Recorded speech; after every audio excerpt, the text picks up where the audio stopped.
राजा और बंदर की कहानी। एक बार एक राज्य में एक योग्य राजा राज्य करता था। राजा बहुत ही कुशल और वीर शासक था।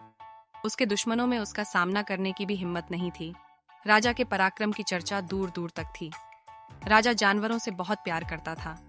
उसने अपने राज्य के सभी जानवरों के खाने और पीने की बहुत ही अच्छी व्यवस्था कर रखी थी। उसके राज्य के सभी जानवर बहुत ही खुश थे। राजा को सभी जानवरों में बंदर बहुत ज्यादा पसंद थे। इस कारण राजा को बंदरों के महल में आने जाने से भी कोई आपत्ति नहीं थी। राजा ने एक मूर्ख बंदर को अपना मित्र बना रखा था और वो बंदर हर समय राजा के साथ ही रहता था।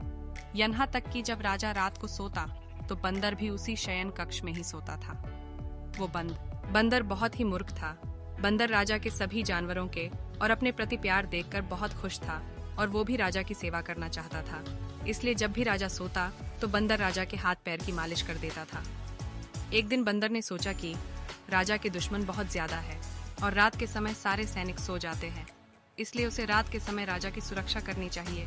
इसलिए बंदर ने रात होते ही अपने हाथ में तलवार ली और राजा के शयन कक्ष के दरवाजे पर खड़ा हो गया और राजा की निगरानी करने लगा। बंदर ने देखा कि एक मक्खी राजा को नींद में परेशानी कर रही है और बार बार कभी राजा के मुंह पर कभी नाक पर बैठ रही है। यह देखकर बंदर को बहुत गुस्सा आ गया। उसने सोचा कि मेरे प्रिय राजा को एक मक्खी कैसे तंग कर सकती है।